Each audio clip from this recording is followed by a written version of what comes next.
নমস্কার বন্ধুরা, পুষ্পর রান্নাঘর তোমাদের সবাইকে স্বাগত। আজকে আমি চলে এসেছি, দেখো তোমার চিংড়ি মাছ দিয়ে লাল শাক করবো। এখানে রাঁধুনি আর তোমার রসুন কাঁচা লঙ্কা ফোড়ন দিয়ে দিয়েছি, আর চিংড়ি মাছটাও দিয়ে দিয়েছি। চলো এবার আমি হলুদ আর লবণ দিয়ে দেবো।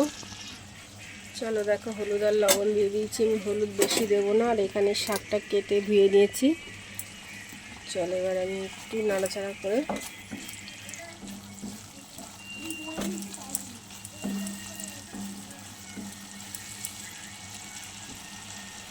শাকটা দিয়ে দেবো।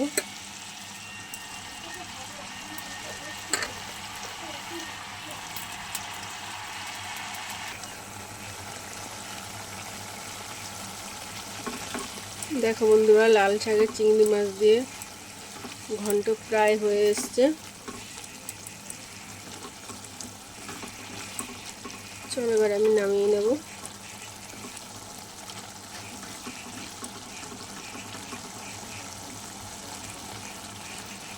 বন্ধুরা, কারা কারা এরকম লাল শাক দিয়ে চিংড়ি মাছ দিয়ে গায়ে মাখা তরকারি পছন্দ করো অবশ্যই কিন্তু কমেন্ট করে জানিও।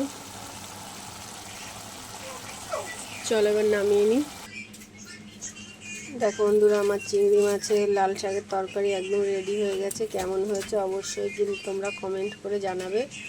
আর যদি ভালো লেগে থাকে আমার রেসিপি, তাহলে অবশ্যই একটা শেয়ার কিন্তু করবে বন্ধুরা।